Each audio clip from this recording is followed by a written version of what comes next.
오늘 말씀은 데살로니가 후서 2장 1절로부터 12절까지 말씀입니다. 우리 함께 읽겠습니다. 형제들아, 우리가 너희에게 구하는 것은 우리 주 예수 그리스도의 강림하심과 우리가 그 앞에 모임에 관하여 혹 영으로나 혹 말로나 혹 우리에게 받았다 하는 편지로나 주의 날이 이르렀다고 동심하거나 두려워하거나 하지 아니할 그것이라. 누가 아무렇게나 하여도 너희가 미혹하지 말라. 먼저 배도하는 일이 있고 저 불법의 사람 곧 멸망의 아들이 나타나기 전에는 이르지 아니하리니 저는 대적하는 자라 범사에 일컫는 하나님이나 숭배함을 받는 자 위에 뛰어나 자존하여 하나님 성전에 앉아 자기를 보여 하나님이라 하느니라. 내가 너희와 함께 있을 때에 이 일을 너희에게 말한 것을 기억하지 못하느냐.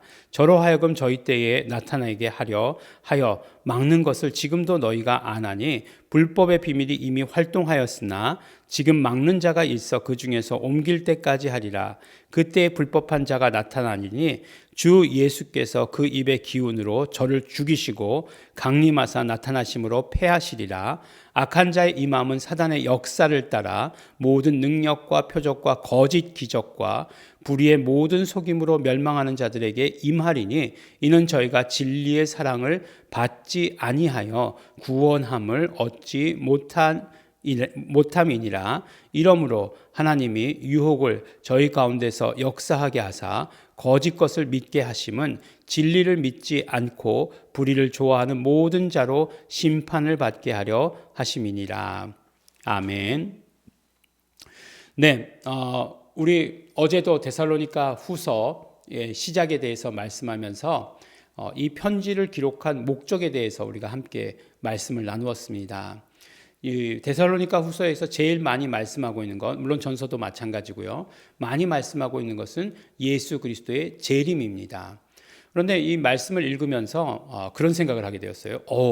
사도 바울이 이들에게 복음을 전할 때 예수 그리스도의 재림에 대해서 이미 말씀하셨다라고 하시는 사실을 알게 되었어요. 내가 너희와 함께 있을 때에 이 일을 너희에게 말한 것을 기억하지 못하느냐라고 5절에서 말씀하시는 것을 보니까 이미 말씀하셨다는 거잖아요. 그래서 가만히 생각해 보면 아니 어떻게 사도 바울이 정말 예수 그리스도의 십자가, 예수 그리스도의 부활, 구약에서부터 내려오는 예수 그리스도에 대한 예언, 이런 것만 얘기하기에도 바쁘셨을 것 같은데 어떻게 벌써 그런 얘기를 하셨을까라고 하는 것들을 생각해 보게 됩니다. 가만히 보면 요새 얘기를 더 안 하게 되죠. 요새 더 얘기를 안 하게 되는 거예요.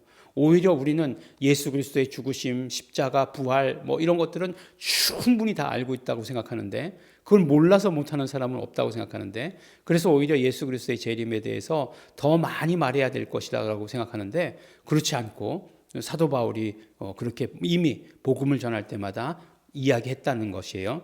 그러니까 결국은 무슨 말씀이에요? 예수 그리스도의 재림이라고 하는 것은 우리가 신약이라고 말씀하시면서 신약은 예수 그리스도의 다시 오심에 대해서 기록하고 있다라고 말은 하지만 그렇게 실제적으로 인정하지는 않는 거예요. 그냥 관념 속에서 예수님 오시겠지 이렇게라고 생각하는 거예요.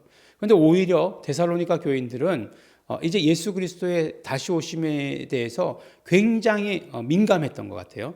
그것에 대해서 그 주제가 굉장히 데살로니가 교회에서는 중요한 일이었던 것 같아요. 그래서 막 이제 그 여러 가지 혹 영으로나 혹 말로나 혹 우리에게서 받았다는 편지로나 주의 날이 이르렀다고 동심하거나 두려워했던 것 같아요. 그래서 그렇게 하지 말아라 라고 이렇게 이야기하는 거죠. 항상 날에 대해서 이야기하는 것은 위험해요. 그 날과 그 때는 오직 아버지만 아신다고 예수님께서도 말씀하셨는데 누가 그 날과 그 때를 이야기하는 것은 위험합니다. 우리 역사 가운데서도 그런 일들이 많이 있었기 때문에 우리는 잘 알고 있죠. 전 세계적으로 안식교가 그랬다는 것을 알고 있고 그 다음에 이제 우리나라에서도 어떤 무슨 다미선교회 그랬다는 것을 잘 알고 있습니다. 근데 그런 것들은 미혹되지 말아야 되는 거죠. 그래서 이제 우리가 그러면 어떻게 해야 돼요? 기다리는 것도 어렵고 그 다음에 기다리지 말라고 할 수도 없고 이거 어떻게 해야 되느냐? 기다려야 하는 거죠. 물론 예수 그리스도의 다시 오심에 대한 확고한 믿음이 있어야 되는 거죠. 그러면서 우리의 평상시의 삶을 살 수 있는 것은 징조가 있을 것이라는 거예요. 징조가. 어느 때라고 얘기하시진 않지만 징조가 있을 것이다 라고 하시는 것을 말씀해 주세요. 그러니까 그 징조를 보게 되거든 그러면 우리는 확실히 그때가 이른 줄을 알게 될 것이다 라고 이렇게 얘기하는 거죠. 우리가 뭐 징조가 있지 않습니까? 비가 오기 전에 징조가 있지 않습니까? 예.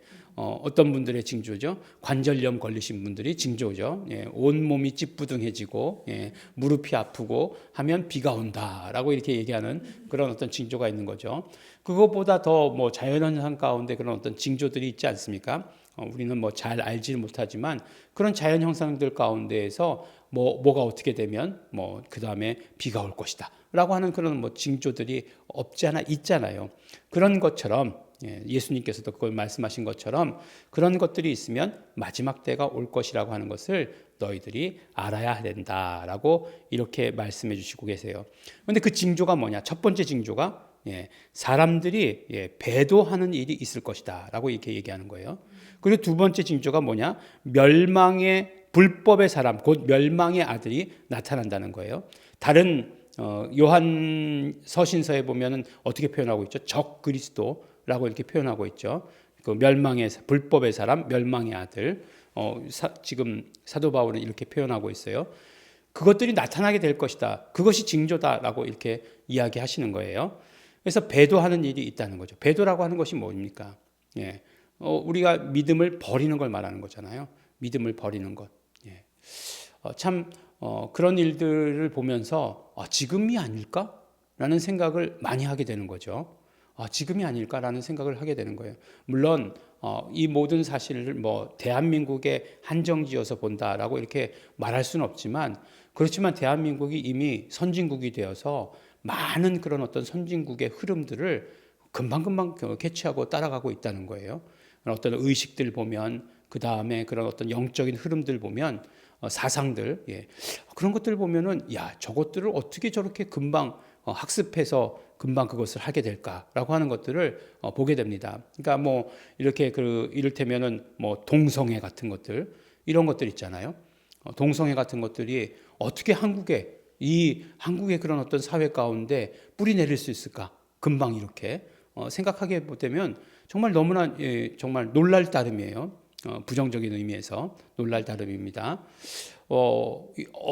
우리는 생각지도 못해본 그런 생각들을 어떻게 그게 금방 우리나라에 들어와서 뭐 동성애를 찬성하고 그래서 성평등 이렇게 얘기하면 저도 정말 뭐 아주 그 말쟁이들의 말을 교묘하게 만들어내는 말을 잘 처음에 이해 못했어요. 성평등 그럼 맞는 이야기 같잖아요. 근데 성평등 그러면 맞는 이야기가 아니라는 거예요. 요새는 그럼 뭐가 맞는 얘기냐? 양성평등이라고 얘기해야 된다는 거예요. 그러니까 양성평등이라고 얘기하는 것은 우리가 예전에 남과 여가 평등하다라고 하는 것에 대한 이야기고 지금 성평등 이렇게 얘기하면은 성이라고 하는 자체가 몇 수십 가지가 있다는 거예요. 그러니까 그런 모든 성들이 다 평등하다라고 이렇게 얘기하는 거예요. 한국에 보면은 이제 유명한 이제 저도 많이 사용하고 있는 이 애플이라고 하는 그런 기기들이 있습니다. 거기에 가면 화장실이 남녀로 구분되어 있지 않아요. 남녀로 구분되어 있지 않습니다. 누가 더 불편할까요? 남자가 불편할까요? 여자가 불편할까요? 잘 모르겠는데요.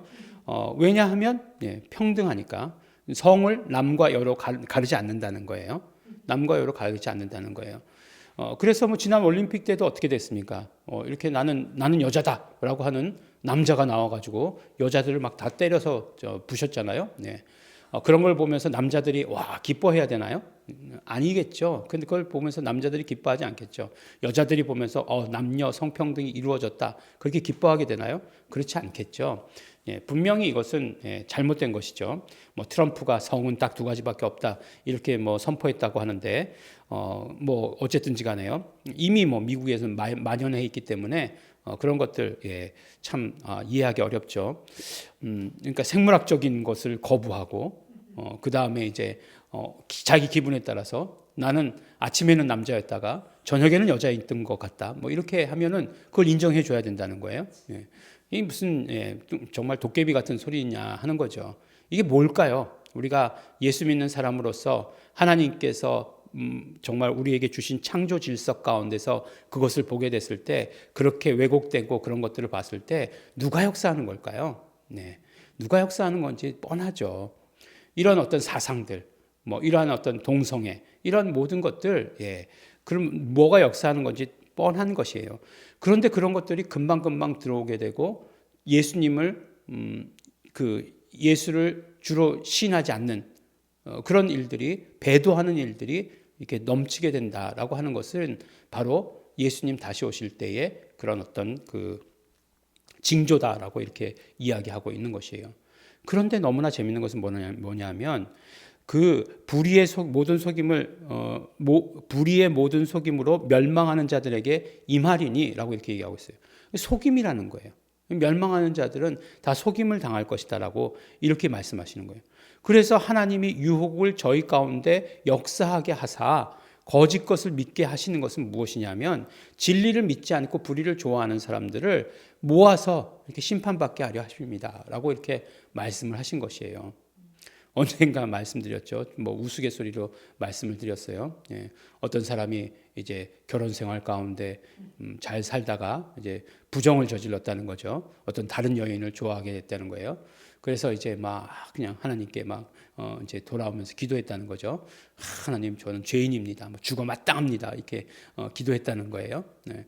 그러다가 이제 어느 날 이제 비행기를 탔는데 비행기 사고로다가 이제 비행기가 떨어지니까 이제 이 사람이 갑자기 의협심이 활동한 거죠. 하나님, 제가 죄인인데 저만 죽이시지 왜 여기 있는 사람들 다 죽이십니까? 이렇게 얘기했더니 하나님께서 야, 이렇게 모으느라고 힘들었다. 이렇게 얘기하셨다고 말씀하시는 것, 그런 얘기 들었는데 우리 하나님 절대로 그런 분도 아닐 뿐더러 재밌지만 그러나 이 말씀을 보면요, 불의를 좋아하는 모든 자들로 심판받게 하시려고 그렇게 속아 넘어가게 하신다라고 이렇게 말씀하시는 거예요. 많은 사람들 지금 속아 넘어가고 있습니다. 지금 마지막 때인 것이 너무너무나 틀림이 없습니다. 그렇기 때문에 우리가 정말 뭐라고 얘기하죠? 깨어 있어야 되는 것은 분명한 사실이에요. 데살로니가 교회에 보내는 편지 가운데 우리로 말미암아 깨어 있어야 된다라고 얘기하시는 그런 어떤 말씀 너무나 분명합니다. 그러니까 오히려 그때는 마지막 때가 아니었을지 모르지만 그러나 지금은 더 마지막 때라고 하는 것이 분명하기 때문에 그 징조들이 우리에게 있어서 드러나고 있기 때문에 이 마지막 때를 살아가는 우리에게 있어서 더 깨어 있어야 된다. 그러나 그렇다고 해가지고 우리가 현실의 삶을 부정해야 된다. 그런 얘기는 아니라는 거예요. 우리가 매일매일의 마무리 짓는 삶을 살아가면서 그러면서 예수님의 다시 오심을 기다리는 자가 되어야 된다. 우리가 기쁨으로 감사함으로 기다리는 자가 되어야 된다라고 이렇게 이야기하는 것이에요. 그러면 우리는 어떤 사람이 되냐? 진리의 사랑을 받는 자 된다라고 이렇게 얘기합니다. 진리의 사랑을 받는 자가 된다라고 이렇게 이야기하고 있습니다. 우리 사랑하는 우리 예일중앙교회 성도 여러분, 우리가 예수님의 다시 오심을 기다리는 성도들이 분명히 되어야 합니다. 오늘 우리에게 징조가 무엇인지 분명히 말씀해 주셨습니다. 그러므로 우리는 어떻게 돼요? 바로 예수 그리스도에 대한 고백, 주 예수 그리스도라고 하는 그 고백이 우리에게 더욱더 분명해져야 되고 또 어떠한 속임에도 유혹에도 넘어가지 않아야 된다라고 하는 것을 우리에게 말씀해 주시고 있습니다. 우리 마지막 때 예수님 다시 오심을 기다리시는 우리 성도들 되시기를 예수 이름으로 축원합니다. 기도하겠습니다. 하나님 아버지 감사합니다. 우리가 우리 세상의 사람들처럼 유혹을 저희 가운데 역사하게 하사 거짓 것을 믿는 그런 사람들 속에 드는 것이 아니라 우리 정말 진리의 사랑을 받는 자, 구원 얻는 자 될 수 있도록 되기를 간절히 바라고 소원합니다. 하나님 아버지, 우리 마지막 때의 징조를 우리가 알게 하여 주시옵시고 깨닫게 하여 주시옵시고 그러므로 그것을 바라보고 우리 깨어서 신앙생활할 수 있도록 아버지 축복하여 주시옵소서. 감사드립니다. 예수님 이름으로 기도드렸습니다. 아멘. 그러므로 우리가 언제나 깨어 있을 수 있도록 되기를 원합니다. 우리가 우리 신앙의 목표, 정말 예수 그리스도의 다시 오심을 바라보면서 우리 오늘의 삶에서 깨어서 그 징조들을 깨닫게 되기를 원합니다. 성령님께서 역사하시옵소서. 성령님 함께하여 주시옵소서. 다 같이 통성으로 기도하시겠습니다.